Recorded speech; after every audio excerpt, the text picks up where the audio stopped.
Guys, Devil May Cry is a very big franchise. It has 6 games, 2 anime series, some manga, some novels, and a brand new mobile game, which got people very ecstatic. This is to say that Capcom have taken it from a developmentally challenged Resident Evil game into its entirely new, gigantic franchise. But just like any franchise, it had its ups and downs. Fucking Jesus Christ. But just like any franchise, it had its ups and downs. And today, we will be taking a look at Devil May Cry 2, the series' first down. And it was fucking dog shit!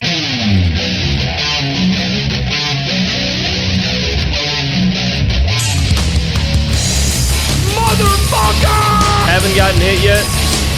Still standing still. That one doesn't seem too hard to dodge. I just walk slowly to the left. Dude, stop grabbing me! Dude, I'm getting stun locked! They're fucking butterflies! How do they hurt me? Shoot him! Oh my god, he's fucking regenerating, you stupid piece of shit! Okay. Now, what I'm supposed to do is jump around and get there. What the fuck just happened? So, people fucking hate Devil May Cry 2. They call it the worst game in the franchise. This one dude said it was the worst game he had ever fucking played in his life. They even say it's worse than Devil May Cry DMC, Devil May Cry DMC, Devil May Cry DMC. I had no idea why people called it bad, so I decided to play it. And after everything I've seen, witnessed, experienced, smelled, and tasted, I've come to the conclusion that it's bad, but kind of overstated. Like, how are you supposed to do it? You can't! What the hell has happened to me? The game just made me fucking fall down. Are you fucking kidding me? Another waste of fucking time. Holy fuck! Bitch, we're going to Africa. Now, it is true. The game is boring as fuck. However, this is not the worst game you've played in your life. If you think so, you're fucking tweaking. If anything, Devil May Cry 2 is the most boring game of all time. It's not on the same tier of dog shit as Big Rig's over-the-road racing. I think this game is kind of fun, and I understand why people hate it, but I think it's very, very overstated. Dante talks a lot less. The story has a very odd way of telling itself, aka it makes no fucking sense. I literally don't know what's happening throughout the entire game. Things just happen, and I have to sit there and be like, okay, that's cool. There's a zombie helicopter attacking me. Got it. Makes sense. Motherfucker! The game is taking place mostly outside, so you can explore a whole lot of fucking nothing. There's nothing up there. Okay, cool. And oh my god, the combat can be boiled down to this.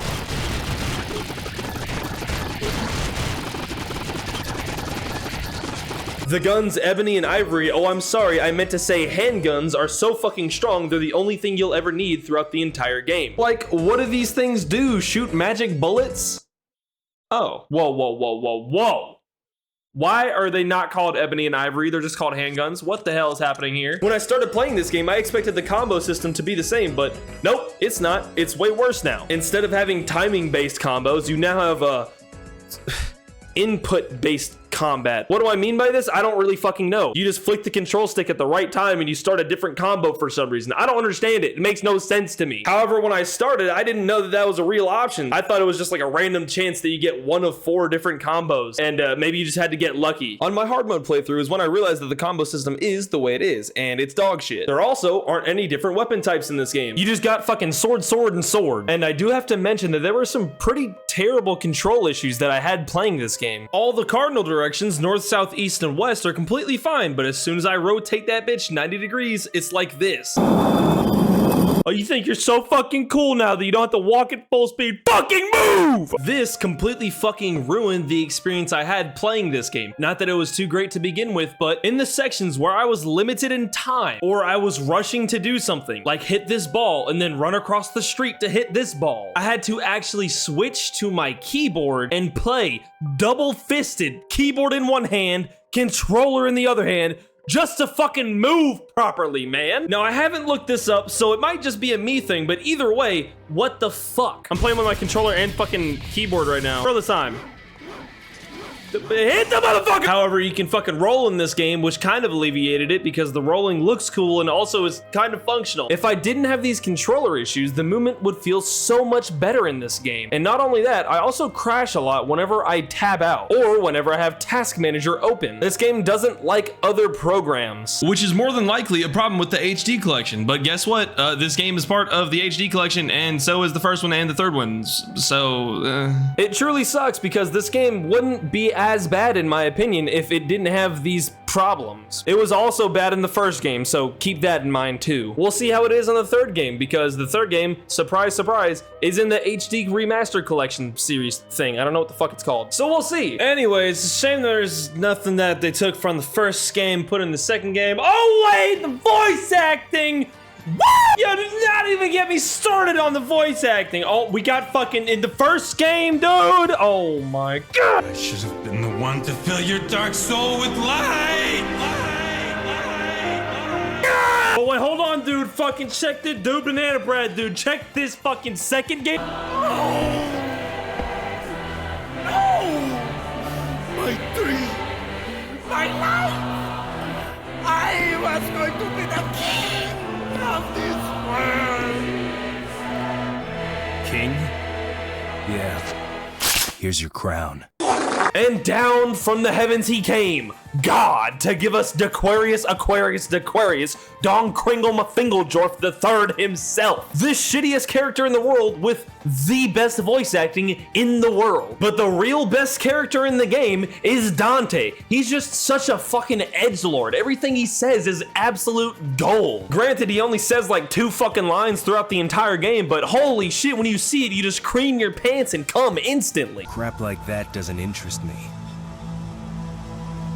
But your swan song will. Don't worry, I've got you. Every hero has a weakness. Don't speak, just die. A false coin for a false god. This was every line that he's ever spoken in the entire game. You can hate on DMC2 all you want. It's fair, it's a bad game. And you can hate on Dante not talking a lot all you want. Personally, I think it's cool and leads credence to the theory of Trish being fucking dead. Now you may be wondering, how the fuck does that make sense? Give me a minute, I'll get to it. Stop fucking rushing me. Spoiler alert. Where is Trish? Hello, 911, looking for Trish. Where the fuck did she go? Could you at least tell me if she died? Like, what the fuck, guys? No mention of her at all. Anyway, speaking of women, Lucy is pretty cool. She's like the secondary main character in DMC2, and I like her a lot. She's really interesting. She has a really cool design, even though she's French. I don't like her as much as Trish because she's French. The way her backstory half unfolds in Dante's playthrough is really interesting and kind of made me want to play through Trish's campaign. I mean, Lucia's campaign. Fuck, I'm not redoing it. Oh, by the way, she has her own campaign in this game, which really isn't that much different because you're kind of just playing through the same areas Dante went through, but backwards, except for like 2 or 3 missions, which is still cool by me because I liked most of them anyway, except for the underwater sections. They brought the underwater back, by the way. That shit was fucking awful. Oh my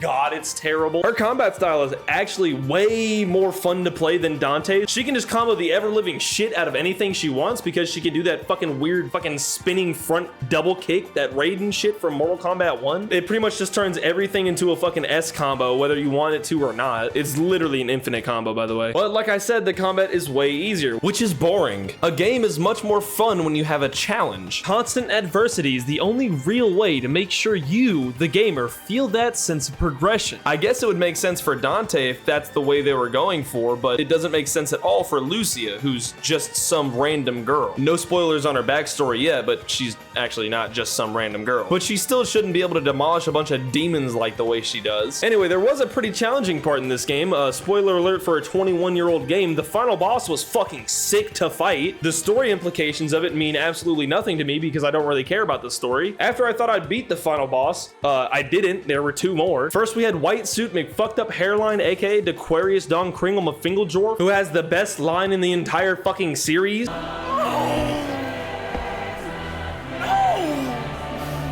dream, my life. I was going to be the king of this world. And then Dante's like, King? Yeah. Here's your crown. Bitch. Oh my god. Anyway, compared to Devil May Cry 1, Devil May Cry 2 has a fucking shitty ass lackluster dog shit ending. It's not really that bad. I'm just kind of being a bitch. Same premise, the girl gets captured and you must save her and enter hell, but in DMC 1, they did it right. In Devil May Cry 1, you fucking walk into this sick ass white chapel thing that has marble everywhere with your shoddy crucified on the wall. She's being used as a fucking mechanism for your despair. Spoiler alert. Same in the second game, but unlike the first game, you fucking save her. Your shoddy doesn't get impaled by a magic fucking spike. Spoiler alert. You, Dante, I mean, cutscene Dante fucking saves her. While you, Dante, actually you playing Dante, kill the shit out of Arius Dequarius Don Kringlema Fingeljorf. Spoiler alert. Which to me adds credibility to Trish being actually fucking dead because Dante literally gave the big bad of the game everything he needs to become king of this world in order to save her. He prioritized Lucia's safety above damning the entire world. Tell me he ain't mad about his bitch dying. Anyway, the blob fucking sucked because he was just like a conglomeration of these guys. He's not inspired whatsoever. He's lame as fuck. Fuck that guy. The final boss though, oh my god, I creamed. Oh, it's a guy now. All right, never mind. The third final boss comes out, which is the actual final boss, which is the for real final boss. Spoiler alert. His name is Despair. I don't know where the fuck he came from. That was what the spoiler alert was for, by the way, because I said despair earlier and then I said spoiler alert. That's what it was for. Anyway, Despair is really interesting because he was actually never referenced whatsoever throughout the entire game. I mean, Arius Dequarius Don Kringlema Fingeljorf. Anyway, Arius Dequarius Don Kringlema Fingeljorf actually did kind of allude to him earlier in the game by saying my master or something like that, but who cares? The story was shit. And he just kind of oh my god. And he just kind of fucks the shit out of your ass until you start crying. Luckily, they learned from their mistakes in the first game and put a checkpoint right there after the weird blob thing. So if you die against Despair, you get to start right back at Despair instead of the title screen. Anyway, the fight with Despair is really cool, but it's cut short because everybody's really weak in this game except for Dante. I really wish it was longer because this fight was actually enjoyable, unlike the vast majority of other fights in this game. Her attacks are really fun to dodge, and finding an opportunity to hit her is very unique in this game because no other enemies decide to do that. Shitty design. I mean, good boss design, but shitty everything else design. Most of these enemies are the lamest shits ever in comparison to this boss. Anyway, like I said, this boss is really cool and tests you on everything that you've done throughout the game. Unless you've just been shooting the entire game, because guess what? She's fucking invincible. He's in fuck. This is genius and really should have been implemented in the game a lot better to make more enemies, you know, engaging to fight. What if you had a really cool enemy that you had to attack with melee attacks rather than your bullets? If you would shoot him, your bullets would come right back towards you and do damage. Now that I think about it, that enemy is actually in Devil May Cry 1. And what about the exact opposite where you have to shoot him rather than melee attack him? Again, he's in Devil May Cry 1 and he's actually the same enemy as the first one that I made up. There could be a lot more interesting enemies like this rather than some small stupid floaty motherfuckers that do a lot of damage or these weird regenerating stone golems. I mean, they're all right, but they're not really that interesting. We have this weird dog thing that can be on fire, it can be gaseous, and it can be normal. That's 3 different enemies. That's fucking dog shit. But you know what's not dog shit? Lucia's final fights. First final fight with Dequarius Aquarius Don Kringlema Fingeljorf III himself is pretty fucking sick. Then it turns freaky. I don't really remember anything about this fight because I was actually on the phone with my mother at the time. But I do remember him clotheslining the shit out of me like 3 times in a row, and I thought that was the funniest shit in the world. Anyway, after you defeat this stupid idiot, he spews some more insane dialogue and then turns into a Resident Evil monster. You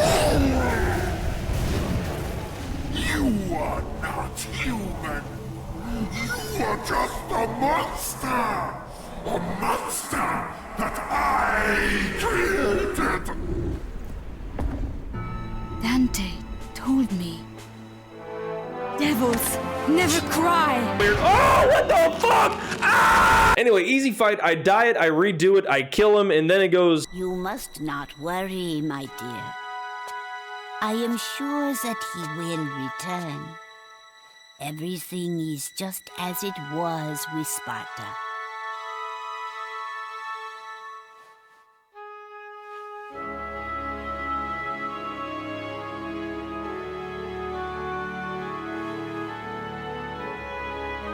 my. What is it, my dear? Both sides are heads. Heads, I go. Tails, you go. It tricked me. That macho.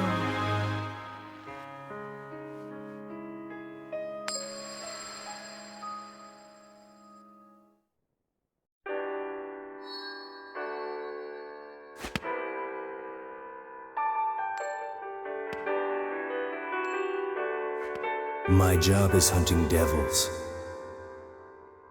Devils never cry. I know. He did the same thing. But Sparta did come back.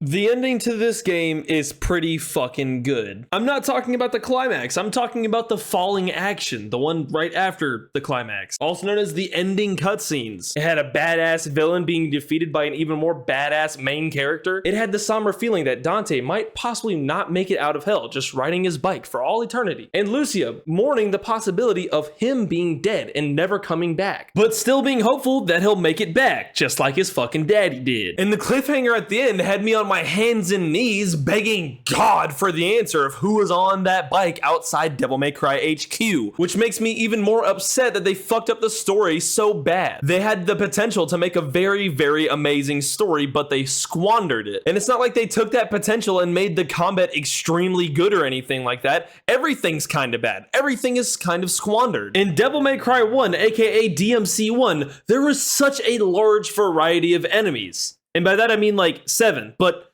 you know, shut up. In DMC 1, you had a couple pretty unique enemies. You had the blades, you had those weird frost guys, you had those weird scissor dudes, you had those weird fucking panther things that were pretty interesting, I guess. You had those marionette guys that were like the exact same guy 3 times in a row. In Devil May Cry 2, that's every enemy. The exact same guy 3 times in a row. The lack of variety in this game is actually insane to me. They have 3 different flavors of like the same 4 or 5 enemies, and that's actually it. The bosses aren't that much better either, because while they're more interestingly designed, they're a fucking pain to fight. This stupid fucking weird aquatic tentacle thing was like the most annoying fucking fight in the entire game. Almost as annoying as the fucking weird fire minotaur guy that fucking spun me right round. What the fuck is that thing? I don't even know how to properly fight that guy. Although I don't really know how to fight the DMC 1 owl guy either, so fucking whatever. The combos were weird, the controls were weird, the game entirely is just fucking weird. Whenever you alt tab in that game, it kind of just like breaks everything and forces itself to crash. But that's more technological. I don't really care about that too much. Obviously I care about that a little bit, but I'm focusing more on the actual game itself. And the game itself is,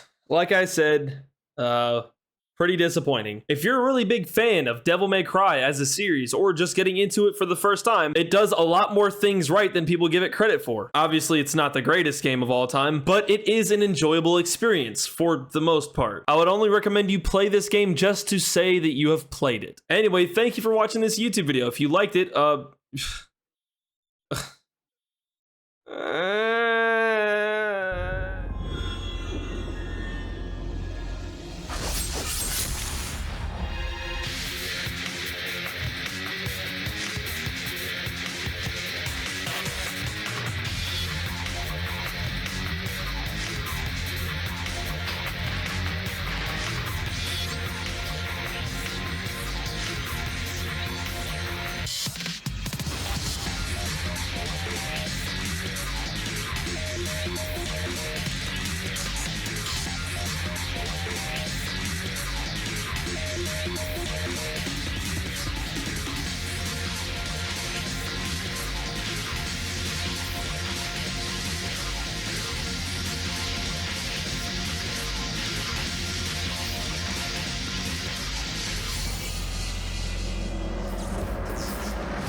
Devil May Cry 2.